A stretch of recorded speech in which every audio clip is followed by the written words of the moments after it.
Bonjour tout le monde. Aujourd'hui, c'est épisode 41 du Forbidden Cast. I hope that threw a few people for a loop. I don't speak French very well. There's probably already grammar mistakes in just that simple little intro that I just did there. I'm very bad at speaking French. I went to French school. My entire schooling, elementary and kindergarten and high school, and I still can barely speak French. So cool. That also has a lot to do with the fact that I did not pay too much attention. Well, and not even that. Not even that I didn't pay attention. It's just I didn't care. I know I should have, but whatever. I don't even today. I live in Quebec, and I still don't use French that much. In school, the teachers would always be like, "Oh, you're gonna lose your French. You're gonna, you're not. If you go to somewhere French, you won't be able to talk to anyone." Not true. Most people in Canada, anyways, from what I've found, at least speak a little bit of English. Even the French people who have very, very thick accents will know a bit of English. They won't be happy about it. They'll most likely respond to you in French. But that's the thing. I can understand French perfectly fine. So if someone does want to be a dick about it and doesn't want to speak to me in English and they want to just speak French, that's fine. They can do that. And I can understand what they're saying. And if they want to be a smartass about it and insult me, I'll be like, hey, that's real cool. You're a dick. I feel like every language has that thing though. It's like, you think you can talk shit about someone in a different language, and then it's just like, oh, I didn't know that you spoke my language. It's like, well, yeah, I did actually. I feel like a lot of that happens throughout every language. But yeah. Anyways, everybody, welcome to episode 41. I'm glad to have y'all here with me. Yeah, did I release... What was the last thing I released? The last thing I released, I think, was my MXR video. Did everybody check that out? If not, feel free. I would really appreciate it if you did. Yeah, that was a lot of fun making that video. I've discovered that I actually really like that pedal. I've been playing around with pedals a lot lately, just because I'm re-demoing out my Celestial Quest 2 album. Not because the original demos were bad. I just want like a really broad, very in-depth kind of demo, like recording before I actually go and finally record that master final tracks. and then once I do that finally, then it'll be done, and then I can just mix it and everything. Speaking of which, I want to say, for anybody who is interested and who is possibly, dare I say, excited to hear the new Celestial Quest album, I want to give you two pieces of information that should hopefully get you pumped up. I still don't have a release date yet, and it's still yet to be determined. But I want to say the main mixing for the drums, which have been recorded in an actual professional studio, on a professional kit and what have you. I finally have them mixed to something that I think sounds rather good, and yeah, I think they sound really, really killer. The tracks that we got down, and yeah, I'm excited for you guys to hear them. I think they're sounding nice and boomy, and there's an overall good mix on it. I think I did an okay job, but I guess you guys, once it actually does come out, which again, yet to be determined when it will be out. I feel like I messed up that the way I said that sentence is wrong. I feel like the grammar on that was also wrong. See, I can barely even speak English. But no, yeah, so that's one thing to look forward to. That's one step closer. to seeing how everything works out within the mix, because that's the thing. Like I got like a basic drum mix happening right now. Well, I wouldn't say basic drum mix. Like I full on mix the drums, but once I have the actual guitar and bass tracks and synth tracks in there, we'll see how well my drum mix holds up. Hopefully well. Hopefully you can still hear everything nice and clearly and everything, and what have you. But I guess only time will tell till I get those recorded. But as soon as I get laid off from work, you better believe, well, laid off from work for the winter time there, you better believe that I'm going to be getting all the rest of that stuff recorded and mixed and then out to you guys to listen to. And I got a bunch of really cool ideas for putting stuff out there with the album. I don't know. I'm not really going to give away too much right now because, again, they're just kind of ideas. I don't even know if they're ever really going to happen. You know, like I had a bunch of ideas for whenever I wanted to release my Forbidden Messiah album.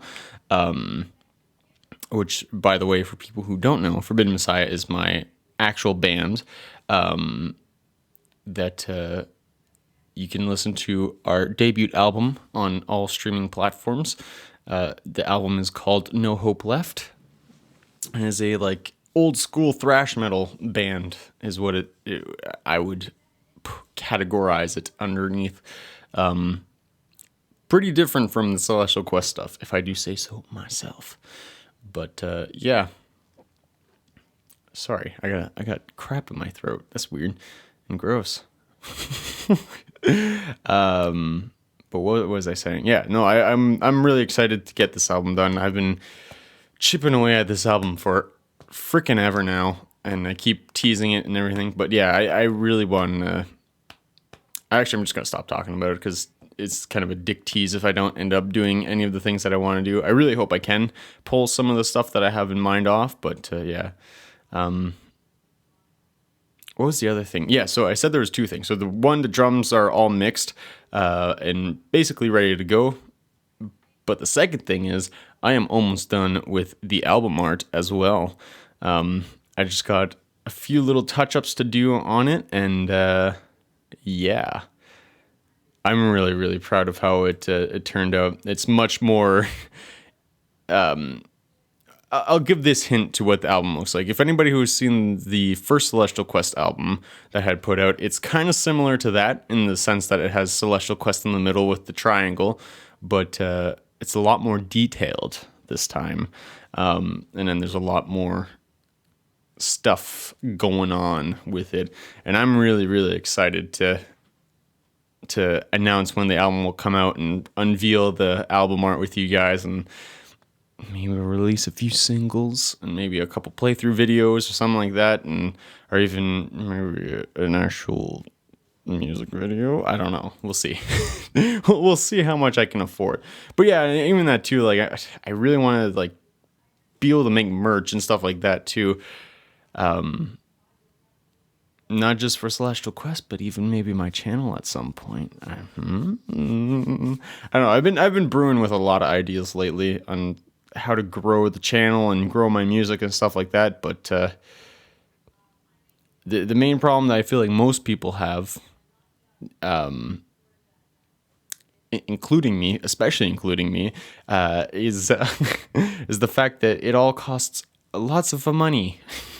Yeah, you make it back somewhat eventually, but yeah, it's really expensive, and especially if I'm going to be laid off for the winter. I could work during the winter, but I really want to kind of take some time off, both because I really want to get focus a lot of time on my YouTube channel. I really want to pump stuff out. I want to get more videos out and frequently and everything like that. Not just, so I don't slack on the ForbiddenCast stuff like kind of have been lately. But then, I also want to be able to put out more actual like gear videos and more fun, goofy videos, and even that too. Like if there is future stuff with videos involved with Celestial Quest stuff, I want to be able to focus on all that. And it's really, really hard to focus on all that whenever you're working a labor job, which again, I feel like a lot of people might be able to relate to. It's not easy. It is not easy. I will say that.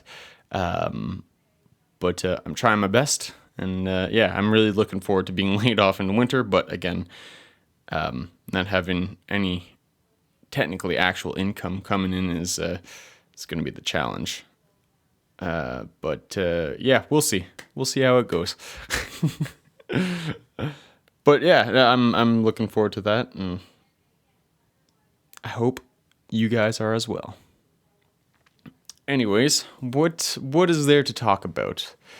I know in the last episode I had mentioned the fact that I've been going on the internet a lot lately and like looking at stuff and talking about, gear and stuff like that. And I wasn't sure how you guys were liking it, how like if it was too boring to listen to or whatever. But I don't know. Like I feel like episodes like I'm doing so far, 'cause, we're almost 12 minutes into this episode. I've just kind of talked about myself. That's the thing that I don't like personally. I don't like talking about myself too much. It's kind of hard not to whenever your podcast is literally you sitting inside of a room alone with a lava lamp going on, and you're sitting in the chair talking into a microphone, watching the volume bar go up and down as WAV files are being made. So that's why I kind of have been steering more towards let's go check this out on Long and McQuaid, or check out this new article on whatever new guitar is out or whatever. But yeah, I don't know. If you like that, cool. I'll continue to do it because I also enjoy it. I learn stuff along with you guys. And then, but if it drives you insane because you don't like sitting there listen to me read shit off to you, then I completely understand that, and then I'll do more videos like this. So I know some people out there. I know I actually kind of like it whenever the YouTubers I watch talk about their personal lives and stuff like that. Like I enjoy that a lot too. It feels more like you can connect with them. But if that's how you guys feel, then cool, great. I will definitely continue to do that and be super open about my personal life and stuff like that, which is weird because then you're just putting it out on the internet. But I don't care. Everybody lives on the internet nowadays anyways. Like that's the whole point of social media, is to promote yourself all over the place. Instagram, Facebook, Twitter, all that shit. I have, I just realized I have a Twitter account. I made one once. I think I used it for about a week, and then I have not touched it since, which I think is hilarious. Like, I have no idea what the password or anything like that is. Interesting. I don't know. Yeah, I don't know. Do you have Twitter? I don't have Twitter. Well, no, I do have Twitter. I just don't use it. I know I get emails constantly from Twitter saying like, "Hey, like we miss you. Come tweet something." And I'm just like, "Nah, Twitter. I'll pass, thanks." Jeez. I'm gonna have a sip of my gross old Mountain Dew Voltage.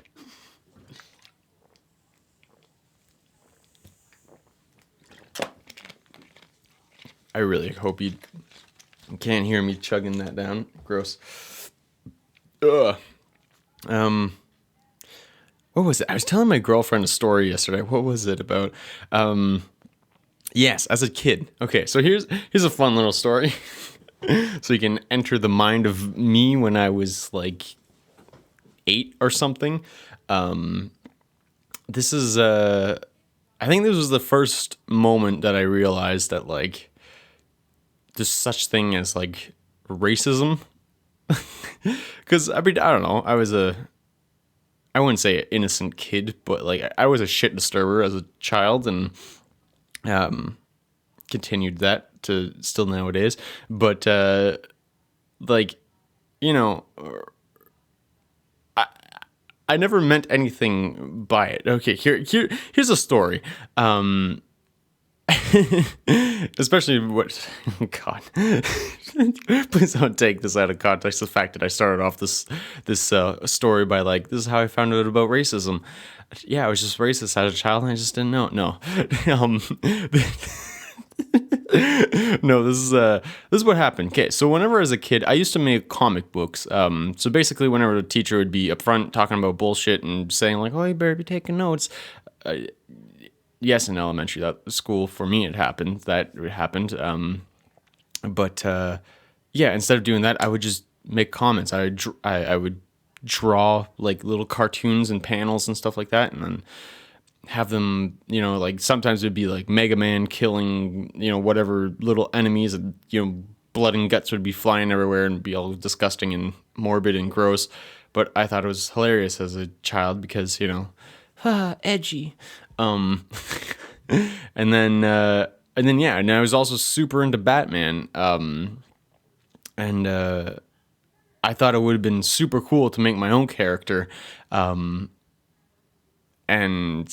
so I did. And then it was basically just a pure ripoff of Batman, like 100% just a ripoff of Batman. I tried to change him a little bit, so his outfit was slightly different, but not too different and everything like that. I didn't really come up with a backstory about him, but like he was a crime fighter who only fought crime at night or whatever the hell. And for whatever reason, as a kid, I thought it would be a good idea to call this superhero.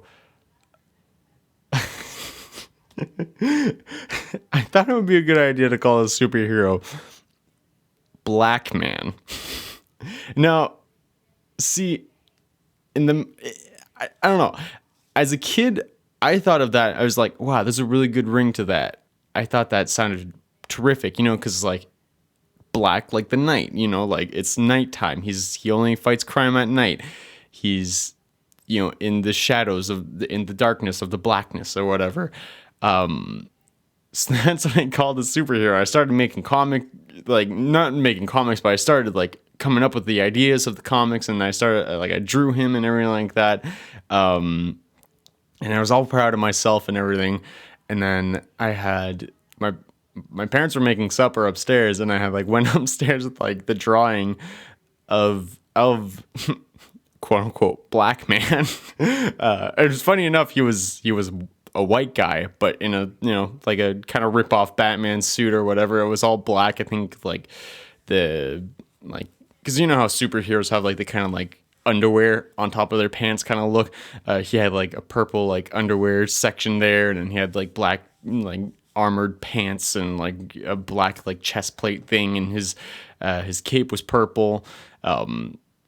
Yeah, it was just basically old school Batman, without the ears. And I think even on his chest in the middle, his symbol was the moon.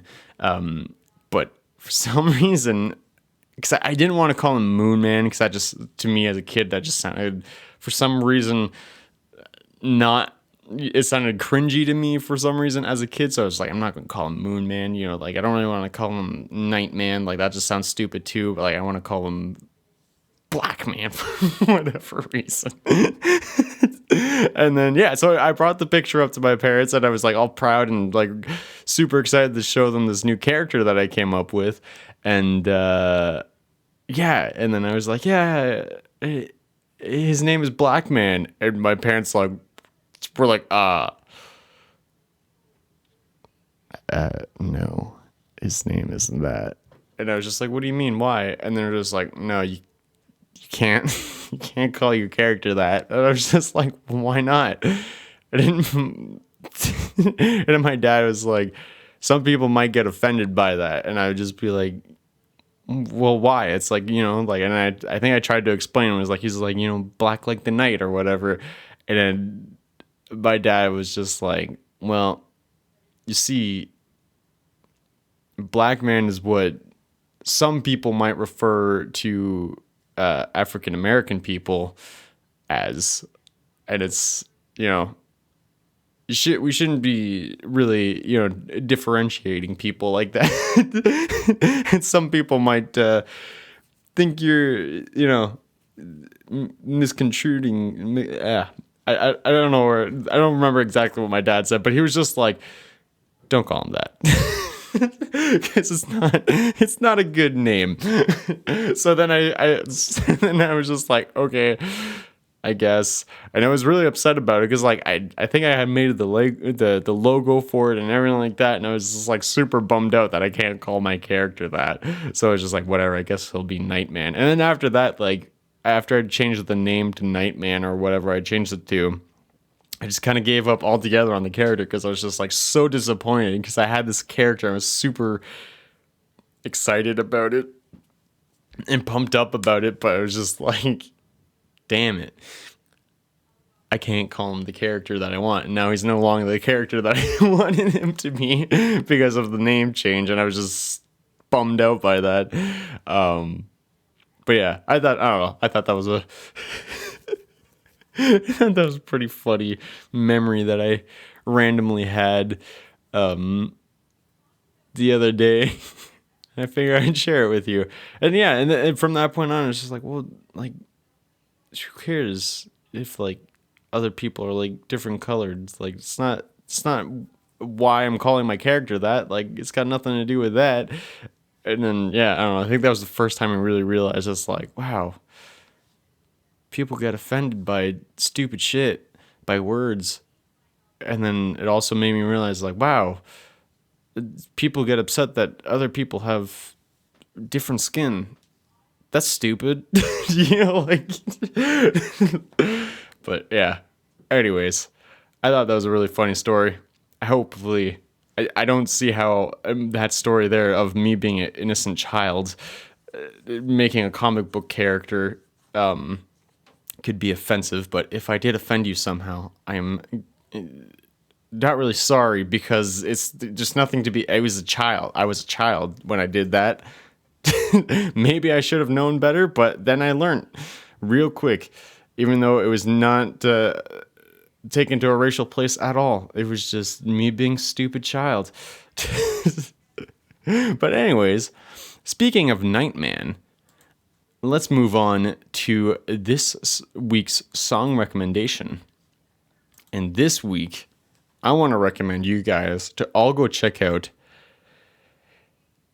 Nectophobia by Asia off of their album. Oh shit, what album was that? Oh no. Nectophobia by Asia, please. I hope you guys aren't too much of a stranger to Asia. I believe I've talked about Asia before on this podcast. I know I've definitely. I mean, those are the guys who do Heat of the Moment. Some of you might know Only Time Will Tell. I mean, really, their first album is almost every single song on that album has like a really good single on it. Time Again's an amazing song. Soul Survivor is a really, really good song by Asia as well. I mean, like I said, almost everything off of Asia's debut album is amazing. But Nectophobia came off of their 2014. I believe this is the last Asia album ever released with their original bassist and vocalist. I forget what his name is.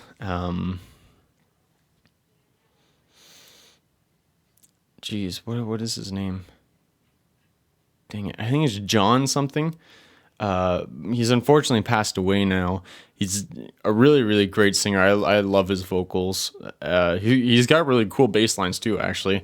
But yeah, this is off of their album Gravitas.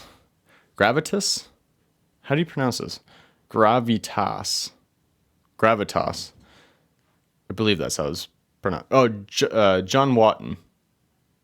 I believe that's what his name is. John Watton. Yeah, that man. Yeah, dang. Anyways, nectophobia is for anybody who doesn't know what that word means. I mean, the song literally just explains what to you the phobia is. It's the fear of dark, of the night, like darkness. Let me. It's been a while since I've done this. Let me read you some of these lyrics. Don't blow the candle out. Just leave it by my bed. With all these ghosts and visions, trolls inside my head. Just when the wolf will howl, the dogs begin to bark.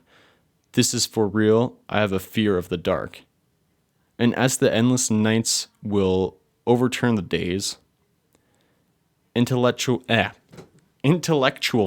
logic seems to vanish in a haze. Paranoia has the measure of me. Hallucinations now dictate reality. Sorry, that was... I'm hearing voices now. I wish that I could see. I look around. I know there's no one here but me. The mirror shimmers. There's an angel here at last. Always demons looking back and laugh through the glass. Nectophobia, fear of the dark. I am confused. I really don't know what to think. Maybe Mr. Allen does. Maybe Mr. Allen does, because he's hardly shrink. He asks me how I feel. I mumble just okay. He says, "Okay's not a feeling, Jack. We need to peel away the layers of your onion, your emotional disease. Blow all these candles out. I want you on your knees. It's way too dark in here. It's silent as the grave. It's cold and clammy, like I'm sealed into a cave. There is no air in here. I'm drowning in my fear. And if I close my eyes, the ground will disappear. I have a chronic phobia, and up until this day, there's no guarantee that it will go away. Nectophobia, fear of the dark." Really cool lyrics. I don't know if it's John Wheaton, Wetton. I'm not sure how to, Wetton. Not too sure. I think it's Wetton. John Wetton. That sounds right to me. Probably isn't. Really amazing singer. Really great songwriter. Really amazing bass player. I'm not too sure what else he's played in. I haven't looked too much into him, but he is the man. He is the man that I associate with Asia. Also, I love Gravitas's album art. It looks really cool. Plus, the word gravitas is really cool too. But yeah, go check out Nectophobia. It's a really cool song. He does a lot of really cool falsetto sections in this song, in the verses, and I think it's really, really cool. I kind of want to try to pull off what the chorus sounds like, because it's really cool. They layered a bunch of times. They say nectophobia, and it has it like layered on top of each other, so it's really hard to explain. Yeah, I want to see if I can do it. Hold on. Let me see if I can do this. Nectophobia, nectophobia, nectophobia, nectophobia, nectophobia, nectophobia. Dark. Well, I hope everybody had a good laugh at that. I'm not the greatest singer, but you can't blame a guy for trying, all right? Anyways, everybody, go check the actual song out yourself. That took me way too long to put all that together. I like doing little things like that, though. I hope some people appreciate the time that it takes me to do that. I mean, I know I definitely get a kick out of doing it. But I mean, that's what I do most of the time. I mean, that's why I like writing music, because I love layering shit like that and finding harmonies and whatnot. I mean, I don't think there's too many harmonies going on there. I mean, I definitely butchered them if there was. But yeah, go check out the actual song, so it's you get the real version. Anyways, everybody, thank you so much for watching. As always, it means the world to me that people still keep sticking around to watch this thing that I do. Yeah, have yourselves a wonderful day, and I will see you in the next one. Adios, everybody.